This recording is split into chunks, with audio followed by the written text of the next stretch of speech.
RETEACH, podcast for teachers seeking fresh viewpoints, deeper subject knowledge, and diverse thinking. Hi everybody, and welcome to the RETEACH History podcast. I'm very honoured and privileged today to have two eminent historians joining me. They are both very, very busy and have recently written books, so you might like to incorporate their scholarship into your classroom. And if you're not a history teacher or you're a wannabe history teacher, a general listener, I'm sure you'll enjoy learning more from them this morning about the ever-captivating subject of witchcraft. We're going to look at witchcraft really from all angles, from bottom up and top down. And I'm delighted to have Malcolm Gaskill and Estelle Paranque with me. First of all, Malcolm, welcome. Malcolm is Emeritus Professor of Early Modern History at the University of East Anglia, an authority on the history of witchcraft and witch trials. He's the author of 6 books, most recently The Ruin of All Witches, Life and Death in the New World, and that's what we'll be focusing on today. A micro-history of a colonial witch hunt, which was a Sunday Times bestseller and shortlisted for the Wolfson Prize for History. He also has a new edition of Hellish Nell, which tells the extraordinary story of Helen Duncan, a spiritualist medium who was prosecuted in 1944 under the 1735 Witchcraft Act. Wow, Malcolm, she must have been the last person to be prosecuted for witchcraft, was she? Well, she was. I mean, the judge at the trial said that it was actually nothing to do with witchcraft and that it was really just a fraud trial.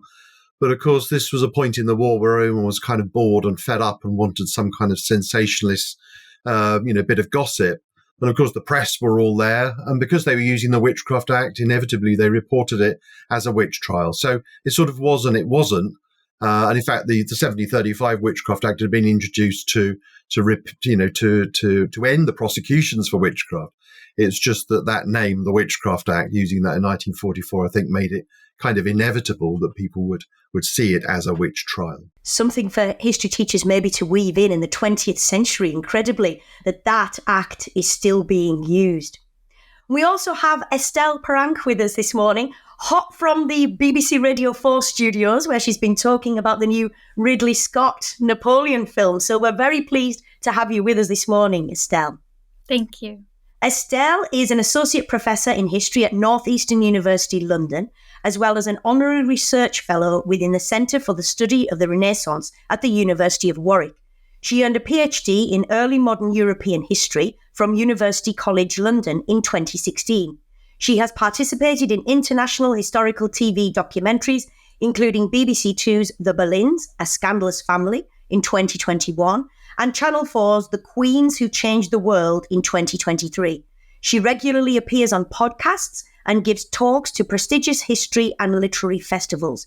She's the author and editor of 6 books, and coming out in 2024, you have Thorns, Lust and Glory, I believe, in this country in May, but in the USA next autumn too.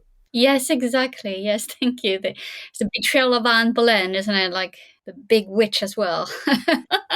Well, of course, and every student in school will have heard of, and every history teacher talks about and teaches about Anne Boleyn. So we'll come on to hear more about her later on. Okay, so we have an enduring fascinating with witches and witchcraft. We're recording this in November, the dark nights, the spooky time of year. And coming to you, Malcolm, about your book, what I found about it was the sort of thick description. The late Hilary Mantel praises you for the filmic vividness of your writing, and it really is incredible. What struck me was the ordinariness of things. You know, witches were human, and they're not monsters. They're living amongst us, and it's kind of the breakdown of people's relationships that leads to these accusations. So can you maybe tell us more about the setting and the characters? Okay, so this is in the middle of the 17th century, and this is a remote English and Welsh colony founded in Massachusetts. So in the 1630s, there's mass migrations over to America, and these people have to try and make their own lives, make do, get along as best they can. And this is the settlement of Springfield. It's right out on the Connecticut River. It's 100 miles even from Boston. at this time.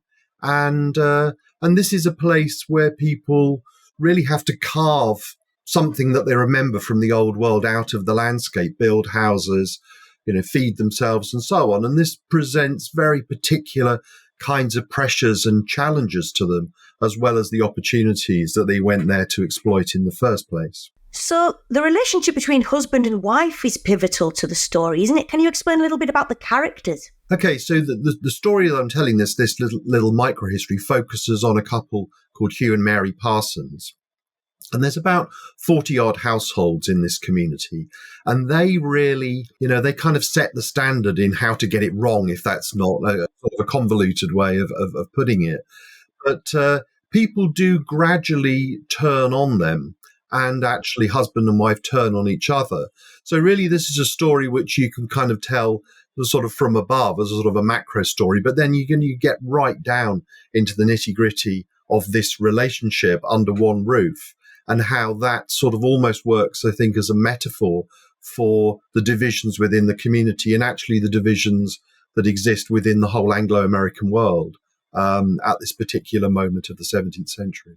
And I was reading where Hugh is kind of found to be a bit suspicious, and he wanders around the village and he goes on these sort of sleeveless errands, as they're called. Maybe I took that to be kind of up to no good. What kind of things started happening? What accusations were there? It's a very slow-burning story. Sometimes with witchcraft accusations, you have this idea that something goes wrong, people can't explain it, and there's this sort of instant hysteria, a kind of knee-jerk reaction to it. But in this story, that the Hugh and Mary Parsons gradually fall foul of the neighbours over a period of months, actually even years. And they're just not really kind of fitting in. Mary has a mental illness, but Hugh is just a very difficult, rather prickly character.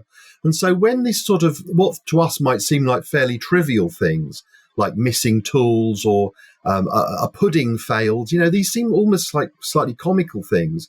But in the context of this world where there's a very, it's a very precarious existence, there's a very thin line between kind of survival and, and a total collapse of the community, that these things take on huge significance, and they become attached to the ill will of Hugh Parsons in particular, as if he's the sort of enemy within. He's constantly kind of he's sort of at war with his neighbours when he should actually really be living in charity, which was the ideal that these migrants supposedly took with them to America. So, Malcolm, that's interesting in that you spoke about males and females. We traditionally tend to think of witches as being females. And your action is happening in New England. History teachers will most probably be teaching about the English or British Civil Wars. So what were the similarities and differences between witch accusations and witch trials here as opposed to in America? They're actually extremely similar. I mean, these are very recent migrants. They're essentially English. They call themselves the English, and they've taken with them all their kind of their worldview and their sort of the assumptions about society and the universe. So that actually, when it comes to making accusations, which are always embedded in the social and economic conditions of communities, as well as being this kind of idea that we think the demonologists sort of impose from above, it's extremely similar. And so that what we're really talking about is a kind of suspicion between neighbours and also competition for rather scarce resources. And that when you actually boil these accusations down in North America, they really have exactly the same components that you find in English accusations as well. Yeah, and I found that, I think I'm right in saying that there were witch trials to greater or lesser extent in every county in the British Isles. There were kind of hotspots, East Anglia, Lancashire, the Pendle witches, Fife particularly in Scotland as well. And so with all of that going on here, what was it that sort of encouraged you or inspired you to take up the Springfield story particularly? Well, one of the things about Springfield is it's incredibly well documented, and that in order to really get this sort of fine-grained story that makes, the idea, often rather misunderstood idea of witchcraft makes sense, you really kind of need to know all those details about people's lives and the way they lived. Otherwise, the idea just sort of, almost like it floats in the air. And actually what you need to do is to kind of embed it into the detail of people's lives. And then, they don't even really understand what witchcraft is. And people aren't completely crazy about witchcraft. They're not constantly accusing people of witchcraft all the time as soon as something goes wrong. So it takes some rather particular kinds of circumstances to all come together for this rather abstract idea of witchcraft to suddenly make sense to something real, where an individual could actually be accused of witchcraft rather than just witches always being there sort of in the margins as kind of shadowy, nightmarish figures that never quite come into view, but that just generate a sort of fear. But this is really what we see in the Springfield story is fear made flesh. So being able to tell that story from the sources was really what drew me to it in the first place. Wow, and you do that incredibly well. I mean, in Springfield, you've obviously been. Are there any memorials? There's calls for memorials. There are trails in Fife in Scotland. I know people trying to kind of mark or commemorate people who were accused. Is there anything like that there? Well, not to my knowledge. Maybe there will be one day. There certainly is quite a lot of global interest in setting up witchcraft memorials, as you say, in different places, including in North America. And there is a memorial in Salem, for example. So maybe it will come. But I think that, when I was there a few years ago, there didn't seem to be very much awareness of what had happened.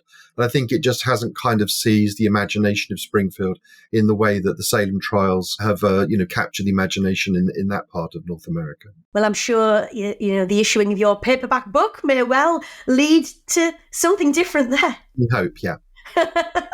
Fantastic. Now then, what I was also interested in recently, and your thoughts on this, for teachers and students who want to know more, I believe there's a new MA in Magic and Occult Studies at the University of Exeter. They're talking about global perspectives of witchcraft and other issues.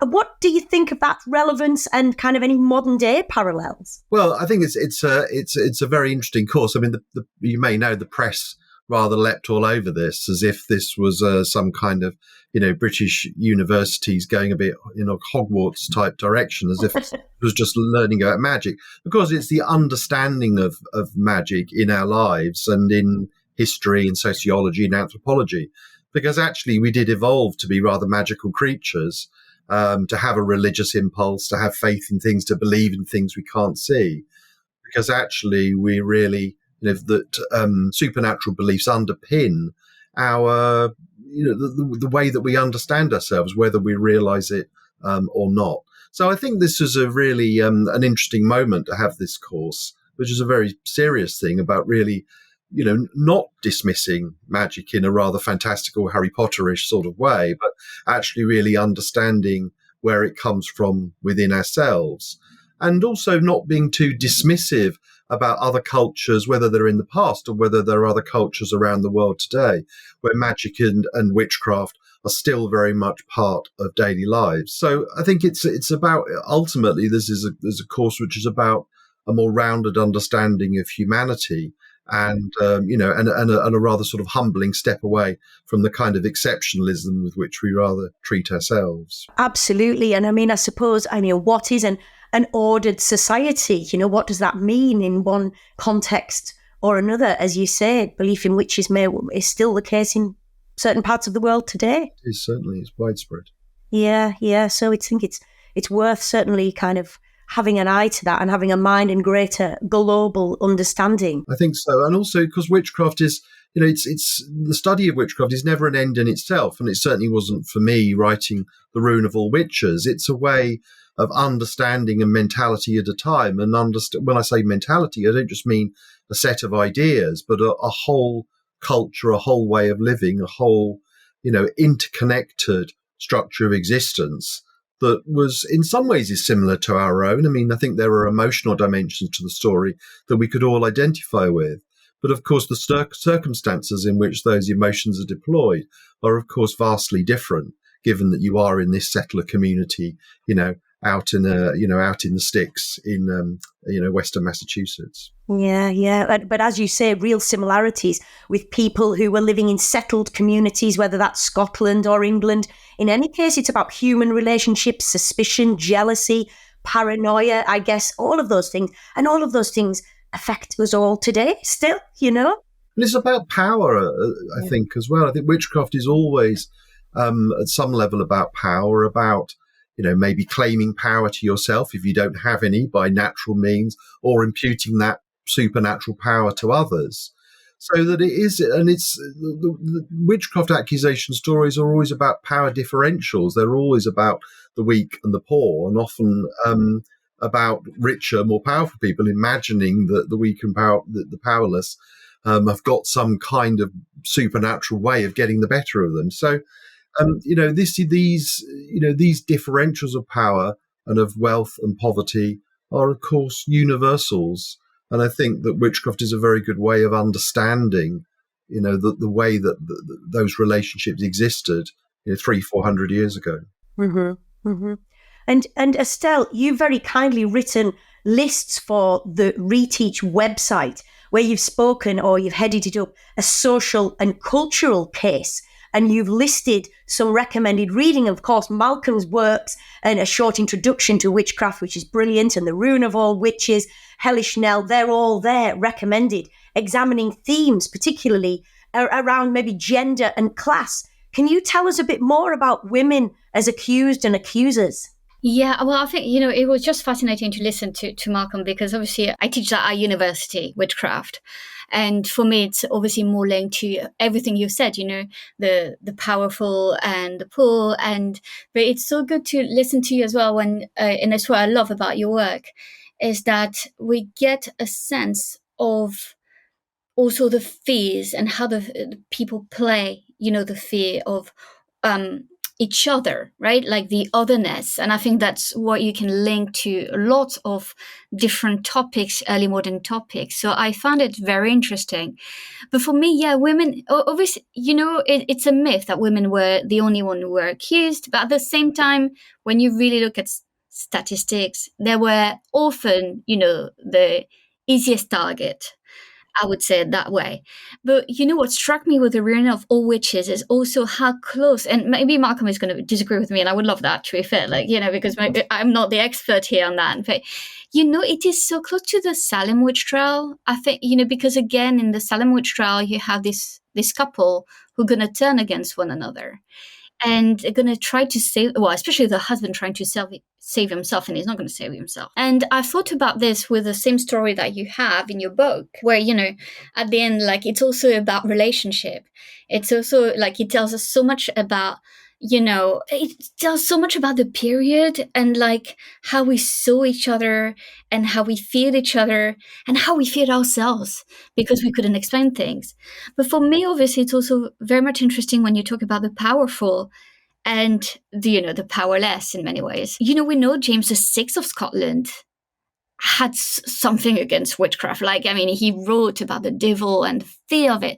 And when you read what he wrote, Maleficious, I think, or something like that, it's incredible that a king so powerful who's going to be, crowned king of England as well, is so obsessed with witchcraft. When his wife, Anne of Denmark, is coming and he thinks that because she had a bad trip, it's all done to it, and he's going to, persecute women, and he's going to... But I love the way Malcolm explained about the power, because it's a question of power, and I've never seen it that way, if I'm honest. And I've read your work, Malcolm, I'm sorry. But I like the way you think, someone was saying, I have power, that's me, that's the supernatural, I can hurt you, I can curse you, right? And so, the fear of the supernatural, the fear of something that goes beyond religion, right? That goes, but it's also so linked to religion. And when we think about, the society at the time, it is quite something. And obviously in my own work, I work on these women, well, especially Anne Boleyn, but we can talk also about Elizabeth Woodville, her mother, Jacquetta of Luxembourg. When you have a powerful woman who should not be so powerful, should not be so high, she must be a witch. There must be witchcraft involved. She can't have seduced a man just by being beautiful, intelligent, or witty, or funny, all the qualities you want. No, she must have done something. So I think that's where witchcraft is such an important topic. I agree with Malcolm as well about the MA. that has been set up. And I love that, as he said, there are some cultures today where witchcraft and magic are very important still. And we have to learn to respect that as well, because it's part of their culture and a big part of it, and there is some stuff that we can't explain sometimes. And I think that it's important to, respect each other's beliefs, respect, I'm talking about some African tribes who they have their own things, or, like even before the Aztecs and stuff, they had their own rituals. And I think that the Europeans always looked down on them by saying, oh, that's barbarous, that's this. We were the same, right? It's not, we put people I heard people say, oh, but the Aztecs, they were eating other people. Yeah, we put people to burn. I mean, it's not like we have the moral ground here. So I think there's so much to learn from our past, and there's so much to learn from witchcraft as a very important component of how our society and cultures have evolved throughout centuries. It seems to be, and I mean, this might be a myth, but I think the statistics bears it out, older, maybe unattached females that were accused of witchcraft. So maybe they were the easy targets. Would you agree that that's the case? I would say so, right? Well, I think sometimes we see it the wrong way round. We sometimes think that, people couldn't explain things, and therefore they looked for a target. I mean, it's not a word I would use. They look for someone to blame. I think this, the witches aren't that kind of scapegoat. That the accusations of witchcraft, most of what we see, they arise from very particular sets of personal relationships within communities where it becomes plausible that the person that you've fallen out with might be a witch.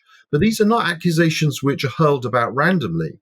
So we are, across the early modern period, I'd say from the late Middle Ages through to the 19th century, which is the full span of witch hunts, we have something like 110,000 trials that we know of. Well, that's a lot for a crime that I'm sure that we would all agree is, doesn't exist. It's not a real crime. But actually, that's a very, very small number, a very small proportion of the situations of conflict between people that took place across the whole of the Western world in that time. So that a witch trial is quite a peculiar, specific thing. Witchcraft isn't something that you can just simply blame anybody that you don't like of. So I think sometimes we do a disservice to our ancestors if we suggest that these accusations are kind of random scapegoating. They're just typically not that way. And of course, we need to actually understand the backstory of these relationships to see how that witchcraft evolves as something which does become plausible in that situation and can then be acted upon. Even then, half those trials end in acquittal. That surprises people constantly, but that's because people aren't just, rounding up witches and condemning them. They go to legal trial. These are early modern states that are absolutely obsessed with due process, law and order. And in many cases, the rigorousness of evidence and proof. In England, for example, 75% of even those cases that go to trial end in acquittal. So it's, our ancestors are more discerning about who may or may not be a witch. There may be absolute fury in a community, but when it comes to court, there are often much more sober assessments. So this is why I think we need to understand witchcraft as not as a hysterical thing, both in terms of hysteria at the time and a kind of hysterical approach to it, I think, after the witch trials ended, and as a polemical idea, which witchcraft lends itself to, especially between Catholics and Protestants, but as something that was very potentially real in people's lives, but actually a very uncertain thing and something which they weren't really sure about a lot of the time. And I think then we start to see it as a much more nuanced and subtle part of the way in which people thought and acted. Your book beautifully develops the backstory, which I think is so important. You use the phrase slow burn, and I would agree. When I was reading it, I felt I really knew the couple and the community involved. And the religious element of it was less so than I imagined. It was more to do with the states and the authorities. And I think maybe in young people, and Estelle, I'm going to come to you now, the idea of Catholics versus Protestants, this idea of, Anne Boleyn, and she's got a sixth witchy finger. This is like black propaganda aimed probably at her daughter, I would imagine. What would you say about that? Is it a load of nonsense? Would you dismiss it, or would you use it as a way in a classroom? How would you sort of characterize that? That's a very good question. I just would like to say something about what Malcolm said, because I think it's so interesting that he touched upon. When he said, there's a difference in the community, and in the trials, right? And I love that you said that, because I think there's a lot of confusion sometimes, even when we teach witchcraft. So, there can be a lot of animosity against a witch, and, or against a witch, against a woman that you're going to accuse of being a witch. And then what you said in the trial itself, where there's going to be laws and it's going to be regulation and it's going to have to be followed. And I think that once you make that difference as well, when you, it's where you learn so much as well from what's happening, and you've done that in your work. You make the difference. And with the Salem witch trials that's so popular, there's also that difference. That the hysteria comes, but in many ways, and when it goes out of control, when it goes into court, that's where it creates lots of problems, right? Because the two spheres are not separated. So I just wanted to say that it's a brilliant way of teaching witchcraft as well, if you're a teacher, to have this kind of thought in your head to explain to your students. But when it comes to Anne Boleyn, now Camilla,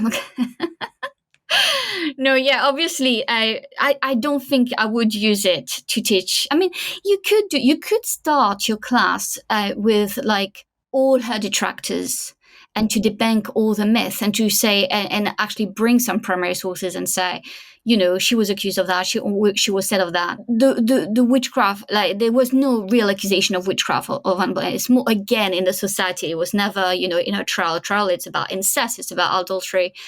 It's absolutely not true. It was her enemies saying, oh, she must have, you just had to resort to the fact, it's not possible for Henry VIII to have fallen for someone like that, with the end of her. But that's in the society. That's the rumors. That's the scandals. That's not, the law. That's not, again, she was not accused of witchcraft. She didn't have a trial for this.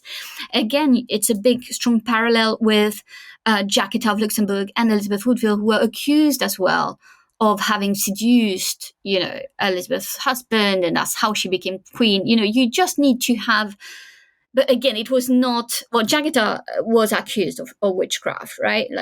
There was, but her daughter was not. It's just the dark legend of her, of her mother on her that stained her. So here I think that if I was a teacher and I was teaching Anne Boleyn, no, there's no six fingers, but I would probably start with this to understand also the misogyny against women who are not supposed to be so close to power. How much we have a problem with women who are, especially if you take these three cases, Jacquetta, Elizabeth Woodville, and Anne Boleyn, and you try to see how much men, depending on where they are, because Richard III never believed the witchcraft accusations of Jacquetta or Elizabeth Woodville. I think it's important to know as well, not everyone was resorting to witchcraft accusations to make, what Malcolm said, it was not just an easy claim to make. And so I think if you look at that and you look at the misogyny and how these women of power were treated, then yes, it's a very interesting discussion. You can make the students reflect on how the myth also of witchcraft played a role at court, and not just beyond court with the poor. And even in government, I remember Margaret Thatcher. She was often likened to a witch, and when she died, very disrespectful comments, political cartoons, that kind of characterization of a powerful female for whatever reason.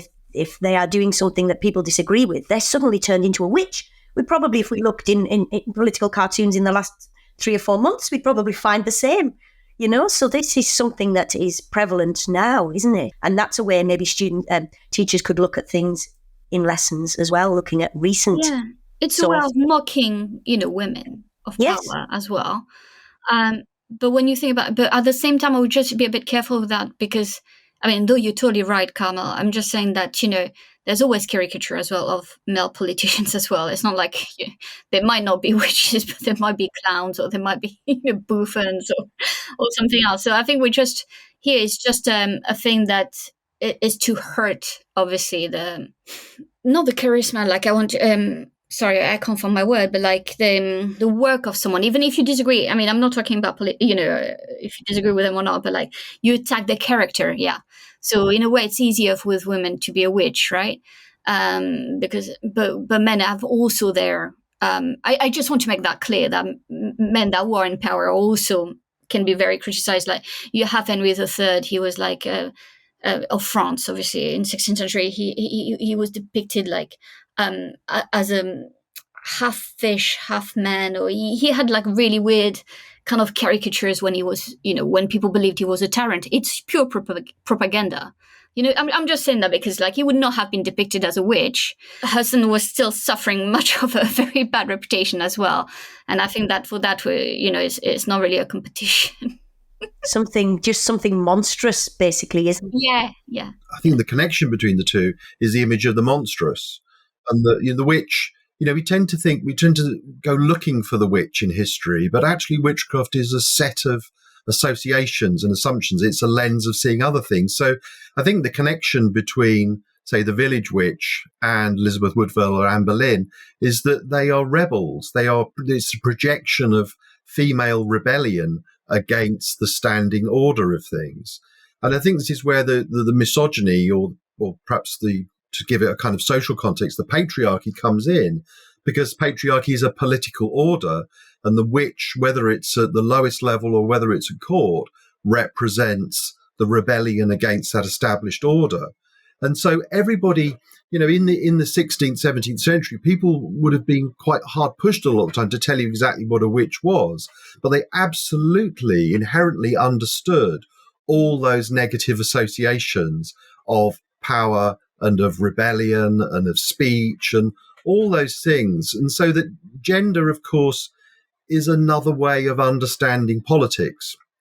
And witchcraft rather presses on that particularly sensitive nerve when gender and politics collide to as I say, it can be directed against a specific woman who is the enemy of those who call it, like Anne Boleyn or like Elizabeth Woodville. But it's mainly a way of often slyly suggesting that this person has fallen foul of expectations by other means. And that's even true of as I say, in a slightly different context, that actually still applies to the village witch, who again has, and this is particularly true within households, the witch is disobeying expectations about patriarchy, because the meanest, humblest cottage in the smallest, most remote village is still governed by patriarchy.